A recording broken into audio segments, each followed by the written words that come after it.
Hello बच्चों, जैसे कि आप लोग देख रहे हो कि बैक टू बैक एसएससी के एग्ज़ाम लाइन पर लाइन चलता चला आ रहा है। तो बहुत सारे बच्चे ऐसे भी हैं कि जो अपने गोल के ऊपर गोल को अचीव करने के लिए उसके उसके रास्ते में लग चुके हैं और बहुत सारे बच्चे के इस मौका पर आके वो भटक रहे हैं। जैसे कि प्रीवियस डे में ही बच्चे जो कि वीकेंड बैच में संडे से सैटरडे संडे के बीच में 3 के 3 के ती 3 3 से लेकर 6 के बैच में जो बच्चे पढ़ते थे, उनका एक मैसेज हमको डिलीवर हुआ। तो वो बच्चे बोले, क्या सर देखिए कि अभी सीजीएल का एग्ज़ाम है, 14 तारीख से स्टार्ट है और कहीं न कहीं हम अभी नर्वस पढ़ रहे हैं सर, और हमें डिसाइड ये नहीं कर पा रहे कि पढ़ना क्या है, ठीक है? और जिसके कारण में वो अपने गोल्स के को से क्या हो रहा है, वो भटकते चले जा रहे हैं। तो इन तरह के जो बच्चे हैं उनको बस मेरा कहना यही है सिर्फ कि ज़्यादा सोचने से कुछ मिलता नहीं है और ज़्यादा किसी से सुनने से कुछ पाते नहीं हैं। अगर किसी के सुनने से अगर हम कुछ को पाना होता है तो हर वो बाबा हो गया जो मोटिवेशन उसके उसके द्वार पर एक लाइन पड़ जाता और उसके सुनने से हमको अपना गोल अचीव मिल जाता, वो हो सकता था, लेकिन ऐसा नहीं है। तो हम कुछ बोलेंगे, आप कुछ सुनोगे, उसको इम्प्लीमेंट करोगे, नहीं करोगे, ये बात की बात है। तो बस कहने का मतलब बस यही है कि अपने आप को क्या करो, अपने आप को मोटिवेट करो और अपने को भटकने मत दो, ठीक है? और अपने को लिमिटेशन में काम करो। अगर लिमिटेशन में काम करोगे, तभी कोई चीज़ मिल पाएगा। जैसे कि 14 में मतलब वो जो 14 तारीख जिन-जिन बच्चे को अगर एग्ज़ाम देना है, तो उसको केवल दिमाग में ये 3 बातों को चलते रहना चाहिए, 3 बात हमेशा चलना है। अगर ज़्यादा सोचेंगे तो वो भटक जाएँगे, क्लियर है? और वो 3 बात क्या है, तो आपको बस यही 3 बात को सोचना है। वो 3 बात आपको यहाँ पर दिखाई दे रहा होगा, वो 3 बात। पहला पहला प्रीवियस ईयर का कट ऑफ डिसाइड करो बेटा। तो प्रीवियस ईयर का जो कट ऑफ होगा उस कट ऑफ के बिहाफ में सोचना है। जैसे प्रीवियस ईयर मान लेते हैं कि 70 क्वेश्चंस का कट ऑफ गया था, ठीक है? 70 क्वेश्चन का कट ऑफ गया था, ठीक है? अब 70 क्वेश्चन का कट ऑफ गया था मतलब 100 में से आपको 70 उठाना है। माने 100 में से आपको 70 क्वेश्चन को ठीक राइट आंसर देना है, ठीक है? और इसके बिहाफ में आपके पास 4 सब्जेक्ट हैं। पहला रीजनिंग,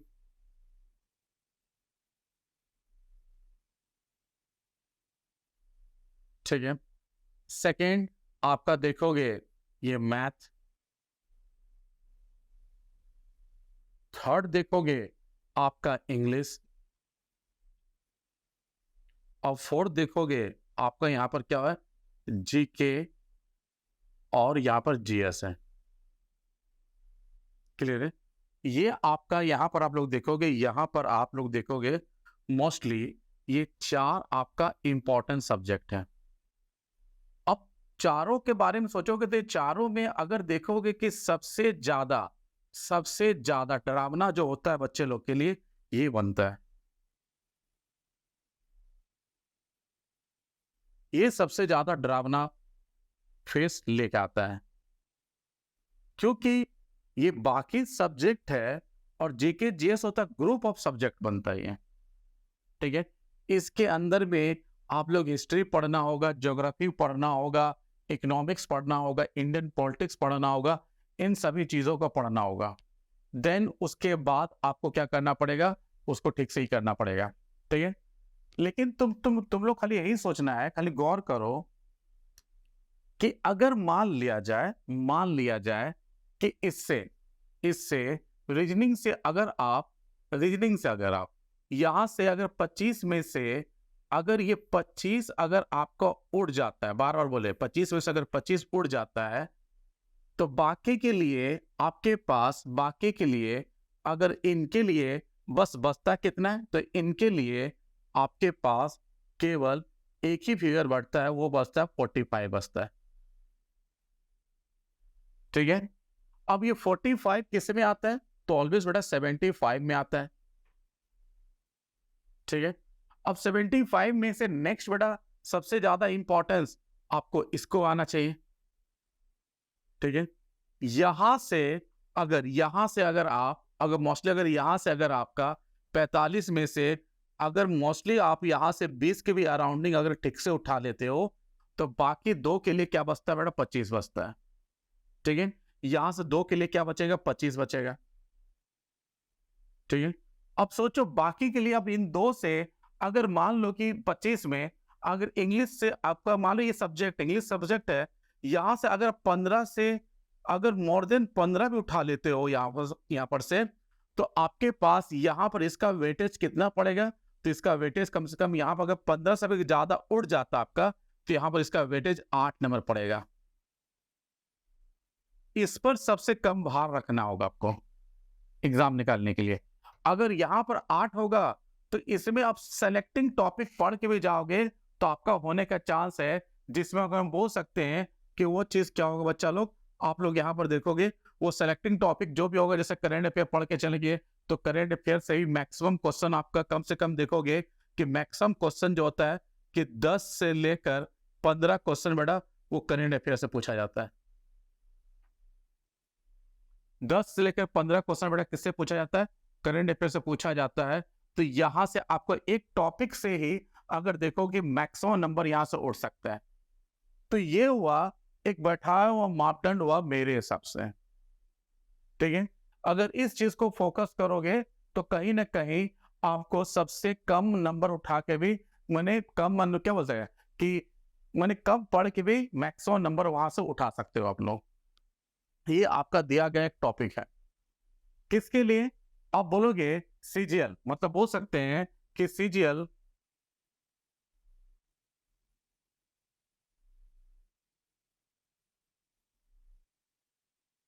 2023 के लिए, जो कि 14 से इसका डेट एग्जाम आ चुका है ये चीज के लिए।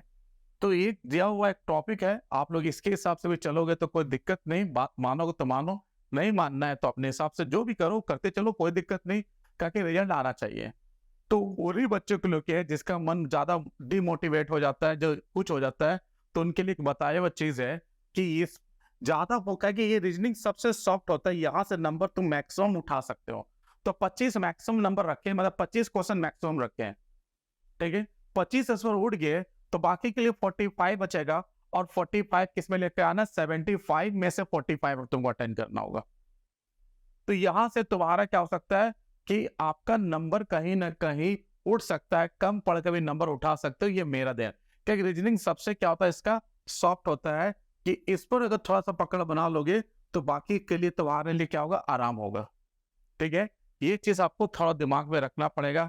ऐसे हम किसी भी सब्जेक्ट को अंडर एस्टिमेट करने के लिए नहीं बोल रहे हैं, बस उन्हीं बच्चों के लिए बोल रहे हैं कि जो ज्यादा डिमोटिवेट हो जाता है कि क्या पढ़े ना पढ़े, ये ना पढ़े वो ना पढ़े, उन बच्चों के लिए मेरा दिया गया एक क्या है ज्ञान है कि 2014 में इसका यूज करोगे तो कहीं ना कहीं आप नंबर को उठा सकते हो आराम से। ठीक है, सभी को बोलने का तरीका है, हम ऐसा नहीं बोले कि मेरा सब्जेक्ट हो तो हम अपना सब्जेक्ट पे ज्यादा इंपॉर्टेंस दे रहे हैं, लेकिन वेटेज के हिसाब से बोल रहे हैं कि वो उन बच्चों को जो भटक जाते हैं उनके लिए एक पहला सा एक टॉपिक बताया। बाकी क्लासेस को स्टार्ट करेंगे। आज क्लासेस क्या है, जिन जिन टॉपिक ऊपर लेंगे तो वो टॉपिक क्या होगा आप लोग को यहाँ पर दिखाई दे रहा है। वो टॉपिक क्या? पहले डायरेक्शन टेस्ट है, दूसरा क्या है बेटा? रैंकिंग इन ऑर्डर है, तीसरा क्या है? ब्लड रिलेशन है, तीसरा चौथा क्या है? सिलोनिज्म के ऊपर है, और पांचवा जो है एक मिसिंग नंबर है। और मिसिंग नंबर का एक सम आपके लिए हमेशा क्या होगा? होमवर्क रहेगा। तो आपको डील करना है कि वो मिसिंग नंबर को, वो सम्स को हम कैसे डील कर सकें। क्लियर? इस चीज को देखेंगे। तो इस पर दिया गया मेरा क्या है, आज के टॉपिक पर हम क्या करेंगे? क्लासेस को लेंगे। ठीक है, तो चलिए आज क्लासेस को क्या करते हैं हम लोग? स्टार्ट करते हैं। और पहला जो क्वेश्चन है वो किस पर है तो देखते हैं।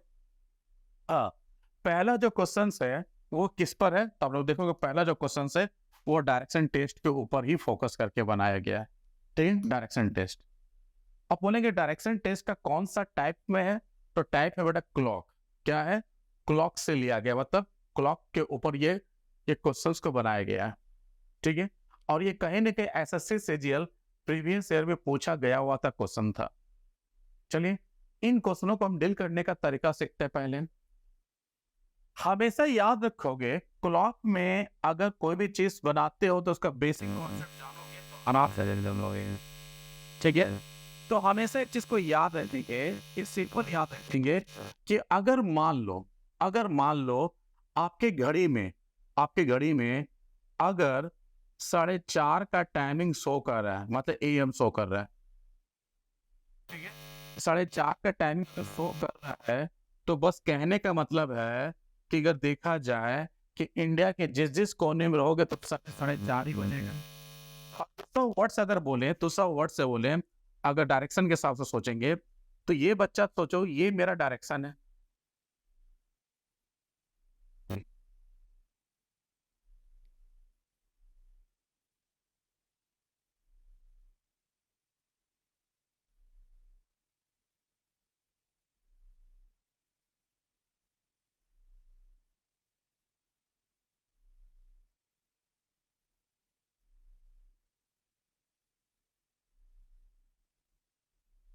ये डायरेक्शन है। अगर गौर करोगे तो घड़ी ऐसा होता है कि नहीं? घड़ी भी कुछ इसी तरह से होता है।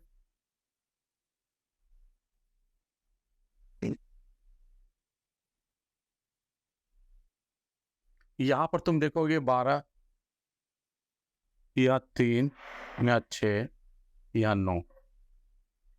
ठीक है, हमेशा याद रखिए कि घड़ी में अगर गौर से देखोगे तो घड़ी में जो होता है आपका, यहाँ 12 होगा या 3 या 6, यहाँ क्या बड़ा 9 होगा। ठीक है, एक चीज गौर करोगे, घड़ी में एक चीज देखोगे कि घड़ी का जो काटा होता है, जैसे कि फॉर एग्जांपल काटा ही दे रिप्रेजेंट करें तो अच्छा समझ में आएगा। मान लो कि आपके घड़ी में जो है, मान लो कि 4:30 बजे, जब भी 4:30 बजेगा तो तुम देखोगे ये वाला काटा जो है आपका यहाँ पर होगा और ये वाला काटा आपका यहाँ पर होगा। ठीक है, तो घड़ी और डायरेक्शन में अंतर क्या होता है? बस अंतर ये होता है कि आप डायरेक्शन को जैसे भी लिख सकते हो, कोई दिक्कत नहीं है। मतलब ये फिक्स नहीं है कि भैया तुम नॉर्थ को तुम यहीं लिखो, नॉर्थ को तुम यहां भी लिख सकते हो, कोई दिक्कत नहीं है। लेकिन घड़ी में दिया हुआ कांटा को हम चेंज नहीं कर सकते, हम मनचाहा ढंग से कांटा को कहीं पर भी सेट नहीं कर सकते। अगर कांटा को चेंज करोगे तो आपका टाइम क्या हो जाएगा? चेंज हो जाएगा। टाइम क्या हो जाएगा आपका? चेंज हो जाएगा। लेकिन डायरेक्शन में क्या, ये लिखा हुआ चीज है।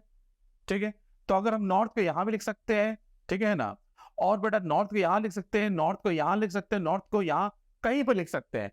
लेकिन घड़ी में दिया हुआ कांटा को हम चेंज नहीं कर सकते। अगर अगर मान लो ये वाला कांटा को, अगर मान लो ये वाला जो दिखाया गया पोर्शन है, इसको हटा के अगर मान लो इसको इधर लिख देंगे तो आपका टाइमिंग क्या होगा? चेंज हो जाएगा। बोले सर टाइमिंग आपका चेंज दिखाई दे रहा है। ठीक है, तो इससे एक बेसिक कॉन्सेप्ट मालूम चला कि सर टाइम जो होता है वो फिक्स होता है, लेकिन डायरेक्शन को अपने मन जहां ढंग से चेंज कर सकते, कोई दिक्कत नहीं है। बस आपको ये देखना है। ठीक है, तो हम एक लॉजिक पे पहुंचे। वो लॉजिक क्या है? तो आप बोलोगे कि सर लॉजिक क्या है? लॉजिक बहुत अच्छा है कि टाइम जो है, अगर बोलेंगे कि टाइम जो है आपका, टाइम जो होता है वो फिक्स होता है। ठीक है, लेकिन अगर बोले कि डायरेक्शन, तो बोले कि डायरेक्शन जो है तो होता है सर, डायरेक्शन जो है, अगर बोल सकते हैं डायरेक्शन जो है वो क्या होता है? नॉट फिक्स होता है सर। नोट क्या होता है? फिक्स होता है। कि हम टाइम को फिक्स मानते हैं और डायरेक्शन क्या कर सकते हैं? चेंज कर सकते हैं, कोई दिक्कत नहीं है। ये तो कहने का मतलब है। लेकिन डायरेक्शन चेंज हो सकता है, लेकिन इसका बहुत चीज बदल नहीं सकता है। कि जैसे कि तुमको मालूम है कि तुम नॉर्थ को, अगर तुम यहाँ नॉर्थ को यहाँ लिख दो कोई दिक्कत नहीं है, लेकिन डायरेक्शन बोलेगा कि हमको तुम चेंज कर दो, कोई दिक्कत नहीं है, लेकिन मेरा अपोजिट बदल नहीं सकते हो। अगर तुमको नॉर्थ को तुम यहां लिखे तो तुमको साउथ को यहां लिखना पड़ जाएगा। क्लियर है? तो क्या कॉन्सेप्ट बना कि टाइम फिक्स है लेकिन डायरेक्शन चेंज कर सकते हैं। नॉट फिक्स है, डायरेक्शन चेंज कर सकते हैं, तो डायरेक्शन बोलेगा हमको चेंज कर सकते हो तो चेंज कर दो, लेकिन मेरा अपोजिट बदल नहीं सकते हो। और उसके साथ साथ और उसके साथ साथ डायरेक्शन बोलेगा कि मेरा क्लॉक वाइज को भी चेंज नहीं कर सकते हो, क्योंकि नॉर्थ का क्लॉक वाइज ईस्ट होता है और साउथ क्लॉक वाइज अगर वेस्ट होता है तो नॉर्थ का क्लॉक वाइज हमेशा ईस्ट होना चाहिए। अगर नॉर्थ को तुम यहाँ लिखे तो नॉर्थ का क्लॉक वाइज इधर होगा कि नहीं, तो तुमको ईस्ट को यहाँ लिखना पड़ जाएगा, यहाँ पर लिखना पड़ेगा। और ईस्ट का अपोजिट क्या होता है, वेस्ट, तो तुमको वेस्ट को यहाँ लिखना पड़ जाएगा। क्लियर है? ये हुआ एक बेसिक कॉन्सेप्ट हुआ।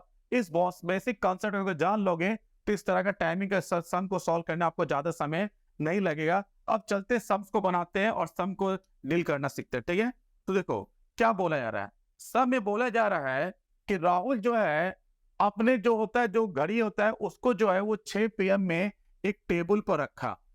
ठीक है, जब रखा था तो इसे बताया जा रहा है कि आवर हैंड, क्या बोला जा रहा है कि आवर हैंड जो है वो क्या चीज को शो कर रहा है, तो नॉर्थ को शो कर रहा है। तो आवर हैंड किसको शो कर रहा है बच्चा, नॉर्थ को शो कर रहा है। तो हम बोल सकते हैं कि आवर हैंड अगर नॉर्थ को शो कर रहा है, तो अगर हम ये बोले कि मान लो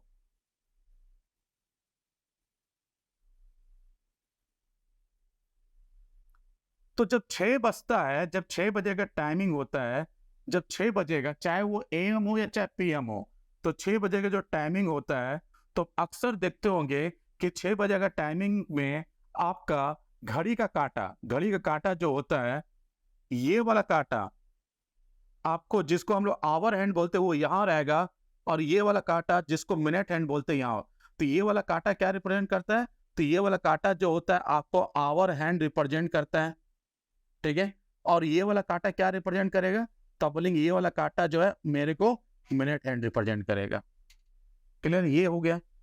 तो ऑलवेज बोला जाएगा कि जब आपके घड़ी में 6 बज रहा था, तो उस समय आवर का कांटा क्या रिप्रेजेंट कर, नॉर्थ, मतलब ये नॉर्थ उड़ के यहां पर आ गया, नॉर्थ यहां पर चला गया।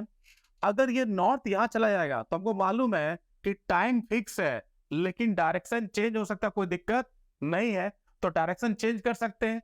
तो अगर हम नॉर्थ को यहां लिखेंगे तो लेकिन इसका अपोजिट बदल नहीं सकता। डायरेक्शन क्या बोलेगा कि हम चेंज हो सकते हैं, लेकिन मेरा अपोजिट बदल नहीं सकता है, मेरा अपोजिट बदल नहीं सकता है। तो नॉर्थ का जो अपोजिट हमें सिखा था साउथ, तो तुमको भैया साउथ को यहां लिखना पड़ जाएगा। और डायरेक्शन क्या बोलेगा कि हमको चेंज कर सकते हो, चेंज कर दो, लेकिन मेरा क्लॉक वाइज बदल नहीं सकता है। तो नॉर्थ का क्लॉक वाइज हमेशा क्या होगा, ईस्ट होगा। तो तुमको ईस्ट को यहां लिखना पड़ जाएगा और तुम बोलोगे कि वेस्ट बेटा तुम्हारा यहां चला जाएगा। तो ये डायरेक्शन हुआ। तो फिर बोला जा रहा है कि इसके अंदर बोला जाए कि कांटा क्या बोला है कि अब तुम्हारे घड़ी में कितना बज रहा है, 9:15 हो रहा है। तो तुम ही सोचो कि जब 9:15 होता है, जब 9:15 होता है, तो ये वाला कांटा उठ के किस पर आएगा, यहां दिखाई देगा। ठीक है, समथिंग वहीं पर दिखाई देगा, मतलब ये वाला कांटा तुम देखोगे, ये वाला कांटा यहाँ पर, मतलब यहाँ कहीं पर यहाँ पर दिखाई देगा। ठीक है, लेकिन ये वाला कांटा चल के यहाँ पर आ जाएगा, यहाँ पर दिखाई देगा। ठीक है, और तब पक्का पक्की वहां वेस्ट थोड़ा सा ऊपर रख दिए, आपका वेस्ट के पास दिखाई देगा, मतलब यहाँ पर दिखाई देगा, आपको वेस्ट के पास दिखाई देगा यहाँ पर। ठीक है, फिर बोला जा रहा है आपके अंदर में क्वेश्चन क्या है कि which direction minute hand showing now, मतलब मिनट हैंड शोइंग किस डायरेक्शन होगा। तो मिनट हैंड शोइंग किस डायरेक्शन करेगा, वेस्ट को करेगा कि नहीं। तो आपका आंसर होगा वेस्ट, मतलब option number D is the right answer. आपका आंसर क्या हो, डी। ठीक है, एक बेसिक कॉन्सेप्ट के आधार पर ये क्वेश्चन को डील करना सिखाएं। अगर इस तरह के क्वेश्चन को डील करना सीख जाओगे तो आपको एग्जाम में कभी भी नहीं होगा, देर नहीं होगा। ठीक है, नेक्स्ट चलते हैं, नेक्स्ट क्वेश्चन इसी ऊपर चलेंगे। ये भी उसी तरह से है। ठीक है, उसी तरह से इसमें बोला जा रहा है कि आपको डायरेक्शन के बारे में बोला जा रहा है, तो फटाक दो एक डायरेक्शन खींच दिए यहाँ पर। मेरा फेवरेट कलर क्या है, लाल है, इसलिए लाल से लिखते हैं, तो बार बार दूसरा कलर आ जाता है। यह नॉर्थ हो गया। ठीक है, अक्सर यहाँ देखो नॉर्थ होता है, यहाँ साउथ होता है, यहाँ पर ईस्ट होता है, और यहाँ वेस्ट होता है। क्लियर है। आप देखोगे कि ये वाला पर्सन क्या होता है, नॉर्थ ईस्ट होता है, ये साउथ वेस्ट होता है। ये वाला पर्सन क्या होगा आपका, साउथ ईस्ट होगा, और ये वाला पर्सन क्या होगा बेटा, आपका नॉर्थ वेस्ट होगा।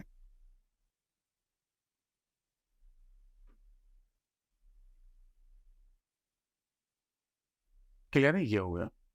फिर क्वेश्चन क्या बोला, देखो क्या बोला रहा, बोला कि साउथ ईस्ट बिकम, बिकम मतलब हो जाना, मतलब जो साउथ ईस्ट था, साउथ ईस्ट था कि नहीं, बोले कि अब ये नॉर्थ आ गया। कहने का बस मतलब है ये नॉर्थ उड़ के यहाँ पर आ गया है। लेकिन नॉर्थ तो डायरेक्शन चेंज हो सकता है, लेकिन इसका अपोजिट बदल नहीं सकता है। अगर यहाँ पर नॉर्थ आएगा तो नॉर्थ का अपोजिट क्या होगा, साउथ, मतलब ये वाला पार्ट क्या बन जाएगा, साउथ बन जाएगा। ठीक है, नेक्स्ट देखो क्या बोला जा रहा है। फिर बोला जा रहा है कि नॉर्थ ईस्ट, मतलब नॉर्थ ईस्ट ये वाला पार्ट क्या बन गया, वेस्ट बन गया। तो अगर ये वेस्ट होगा तो साउथ वेस्ट आप क्या बन जाएगा, ईस्ट बन जाएगा। क्लियर। अब क्वेश्चन बोला कि व्हाट विल वेस्ट बिकम, मतलब जो वेस्ट था अब क्या बन गया, आपका वेस्ट ये था ना, अब ये क्या बन जाएगा, तो बोले ये जो है वो बन जाएगा साउथ ईस्ट बन जाएगा। क्या बन जाएगा, साउथ ईस्ट। तो आपका आंसर होगा साउथ ईस्ट। तो south east, south east, south east, मतलब ऑप्शन नंबर आपका क्या होगा, सी इज द राइट आंसर। खटा। क्लियर है, ये वाला। नेक्स्ट, हाँ, ये क्वेश्चन कुछ ट्रेंड में चला आ जा रहा है कि if in a row of the 14 girls when the Komal was shifted to her left, मतलब एक तरह क्या है, ये एक रैंकिंग ऑर्डर का सम्स है। तो रैंकिंग ऑर्डर के सम्स में हमेशा याद रखेंगे, बेसिक कॉन्सेप्ट में ये बोलता है पहले आप ठीक से पढ़ो, एक लाइन खींचो, उस लाइन में सजाना सीखो। तो बोला जा रहा है एक रो के बारे में बोला जा रहा है, तो जैसे हमको अगर नहीं आता तो हम लोग क्या करेंगे, रो खींच देंगे, इस तरह से खींच दिया रो से। तो जब रो अगर खींचे हम लोग, अगर रो खींचे सीधा खींच देते हैं, ठीक है ना। तो अगर रो अगर खींचे जैसे कि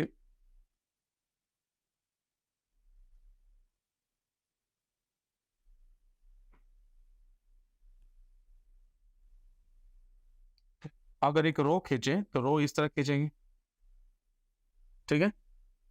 अब बोला क्या जा रहा है, इसको देखो, when the कॉमल are shifted to her left for place, her her number is left in, बोला जा रहा है कि इन ए रो 14 गर्ल्स है, when the कॉमल was shifted to her left by 4 place, her number from the left end of the row becomes 10। बोला जा रहा है कि एक जगह कॉमल थी, मान लेते कॉमल यहाँ थे, ठीक है, मान लेते हैं कोमल यहाँ खड़ी थी, कहीं पर खड़ी थी, मतलब मान लेते यहाँ पर खड़ी थी, ठीक, कोमल यहाँ पर खड़ी थी, मान लेते यहाँ खड़ी थी, ठीक है। अब बोला यार कि कोमल अपने लेफ्ट की तरफ, तो तुम बोले एक रो का लेफ्ट किधर होगा, तो अपना हाथ के जिधर लेफ्ट होगा उधर ही लेफ्ट होगा। तो बोला जा रहा है कि अपने लेफ्ट की तरफ वो 4 प्लेस शिफ्ट हुई, तो बोलेंगे सर 1 प्लेस, 2 प्लेस, 3 प्लेस और ये 4 प्लेस। तो बड़ा बना देते इसको और बड़ा कर देते हैं, ठीक है ना। तो बोले कि 4 प्लेस अगर शिफ्ट हुए, ठीक है, तो मान लेते हैं कि कोमल यहां पर थे, तो 1 प्लेस, 2 प्लेस, 3 प्लेस, 4 प्लेस। तो ये प्लेस जैसे शिफ्ट हुई तो इस प्लेस में कोमल जैसे आए, ठीक, तो ये वाला प्लेस जो है वो लेफ्ट से कितना हो गया, 10 हो गया। ऑलरेडी बोले कि इस रो में टोटल बच्चा कितने बेटा, 40 है। तो जैसे इस प्लेस में कॉमल है तो ये प्लेस बेटा लेफ्ट से कितना हो बेटा, 10 हो गया। मतलब कोमल के इधर आप कितना स्टूडेंट होगा, तो बोले कोमल के इधर, अगर कोमल के लेफ्ट से अगर 10 है तो इधर कितना होगा, तो बोलेंगे सर 9 होगा, 1 2 3 4 5 6 7 8 और 9। तो 1 2 3 4 5 6 7 8 9 10 हो गया, ठीक है। तो जब नहीं आता ऐसा सोचो बेटा, अब यहाँ पर हो गया। फिर बोला जा रहा है, इसे बोलेंगे what was the place of Shweta from the right in row, Shweta was 3 place right of Komal, मतलब कोमल से, कोमल जो ओरिजिनल पोजीशन, मतलब कोमल का जो पहले ओरिजिनल पोजीशन था उस पोजीशन से वो, उसकी कोमल का ओरिजिनल पोजीशन तो भैया ये वाला था, ठीक है। तो अगर ये 10th लेफ्ट होगा तो ओरिजिनल पोजीशन ये वाला था, इधर जाए तो ये लेफ्ट बढ़ेगा, तो 11 12 13, देखो ये 11 12 13, ये क्या होगा 14। तो कोमल का जो ओरिजिनल जो पोजीशन था वो कितना था, तो बोलेंगे ये 14 लेफ्ट था पहले का। बोले कि इस प्लेस से श्वेता जो है कोमल का थर्ड राइट था। क्या था बेटा, थर्ड राइट था। तो कोमल का लेफ्ट अगर इधर हो तो राइट इधर की तरफ होगा, तो थर्ड राइट। तो तुम बोलेंगे 1 2 3, मतलब यहां पर कौन आएगा, श्वेता आएगी। अगर ये 14 लेफ्ट होगा तो ये होगा 15 16, ये क्या होगा बेटा 17 लेफ्ट होगा। क्या होगा 17 लेफ्ट होगा, पक्का 17 लेफ्ट होगा। तो इसमें पूछा जा रहा है कि श्वेता का पोजीशन बेटा राइट से क्या होगा, तो हमेशा याद रखेंगे कि टोटल निकालने के लिए एक फॉर्मूला आपको हमेशा याद रखना है कि total equal to left plus right minus 1। ये फॉर्मूला को हमेशा याद रखो और इस फॉर्मूला के आधार पर आप आराम से डील कर लोगे, ठीक, कहीं पर भी दिक्कत नहीं होगा। अगर नॉर्मली देखें तो नॉर्मली अगर देखेंगे तो इसके राइट, मतलब इसके राइट से कितना होगा, ये फॉर्मूला अगर याद भी ना हो रहे तो आराम से हो दोगे। तो तुम लोग यहां से अगर 17 है तो इधर मतलब टोटल कितना बच्चा है, तो टोटल 40 है। तो 40 में तो इधर कोमल के बाद कितना बच्चा होगा, तो कोमल के बाद अगर बोलोगे तो 40 में से अगर 17 माइनस कर देंगे तो आएगा 13 आएगा। कितना आएगा 13 23 आएगा, सॉरी 23 आएगा। कितना आएगा आपका 23 आएगा। तो इधर आपका 23 है, इधर क्या आपका 23 है, मतलब श्वेता के इधर कितना होगा आपका 23 होगा, ठीक है। अब बोले कि राइट साइड से श्वेता का प्लेस क्या होगा, तो 23 के बाद श्वेता का नंबर का 23, तो ये क्या होगा आपका 24 होगा कि नहीं, 23 इधर होगा। एक चीज देख आपका 23 अगर देखेंगे तो 23 17 पुट अप करके देख लेते हैं, कहीं पर गड़बड़ नहीं है।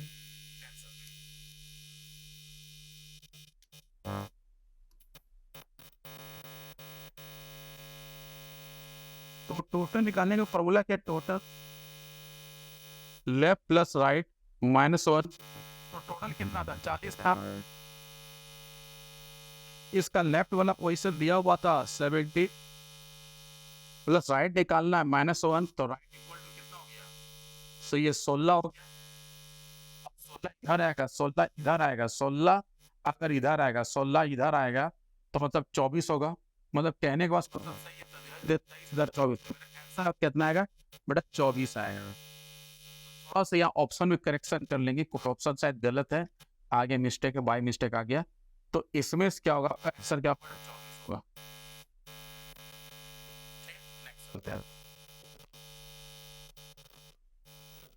चलो, ये जो क्वेश्चन आपको दिखाई दे रहा है ये बार बार पूछा गया आपका। तो अमंग द ये मोर देन लेस देन के हिसाब से पूछा गया है। तो जब भी इस तरह का प्रश्न दिया जाए तो बनाने का फॉर्मेट बड़ा यूनिक होना चाहिए। वो यूनिक क्या होता है कि आपको जानना है कि ये कौन सा टाइप में, ये रैंकिंग ऑर्डर का ऑर्डर वाला पार्ट अमंग द इसे बोला जा रहा है कि जो है आपका निखिल है, उन है, कपिल है, जगदीश है एंड गुलशन आपका। इसको the different marks the subject moon secure more than marks only एक, तो बोला जा रहा है HS बोला जा रहा है। तो टोटल देखोगे इसमें इस तरह पॉसिबल करने के लिए आपको तरीका बताएं थे कि 1 2 3 4 मतलब 5 ग्रेड है तो 5 नंबर इस दो,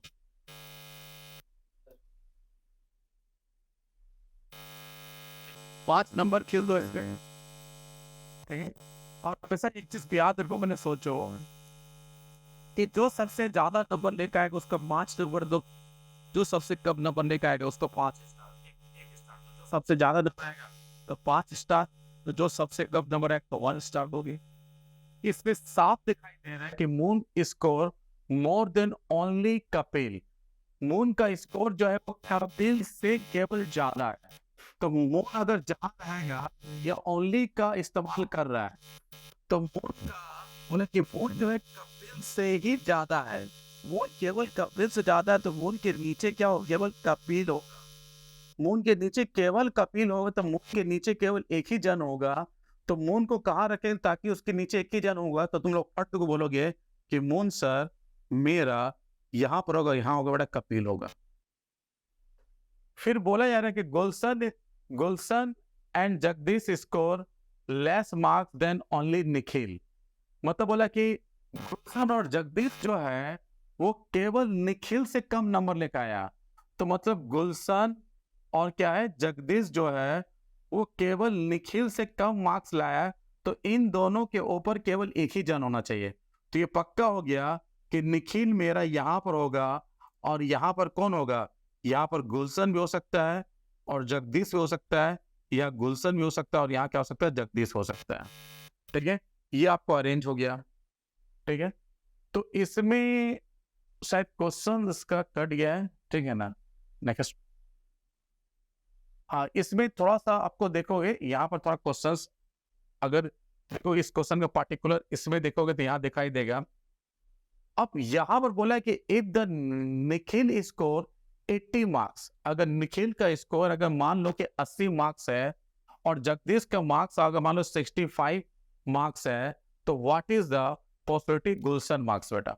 तो बोला यार इसमें कि सिंपलिटी इसमें देखोगे कि अगर निखिल का मार्क्स जो है वो कितना है, तो निखिल का मार्क्स देखोगे तो यार निखिल का मार्क्स के बारे में बोला जा रहा है, तो निखिल का मार्क्स जो है यहाँ पर बोल दिया गया कि निखिल का मार्क्स जो है यहाँ पर 80 है। निखिल का मार्क्स यहाँ पर कितना है, 80 है। ठीक है, उसके बाद देखोगे जगदीश का मार्क्स जो है, जगदीश का मार्क्स जो 70 है, तो गुलशन कितना आ सकता है। तो मेरा आंसर क्या होगा, हमको तो सिक्योरिटी नहीं है कि जगदीश होगा कहाँ, इन दोनों में कहीं पर है। जब जगदीश इन दोनों के बीच कहीं पर है तो जगदीश बेटा तो गुलशन का मार्क्स बेटा कहीं दो। अब तो जगदीश यहाँ भी हो सकता है, जगदीश यहाँ हो सकता है, ऐसे हिसाब तो बता नहीं पाएंगे गुलशन का मार्क्स क्या होगा। तो मेरा आंसर जो होगा इसका हमेशा कांट भी क्या होगा, डिटरमाइंड होगा आपका, option number D. Option number D is the right answer इस पर्टिकुलर।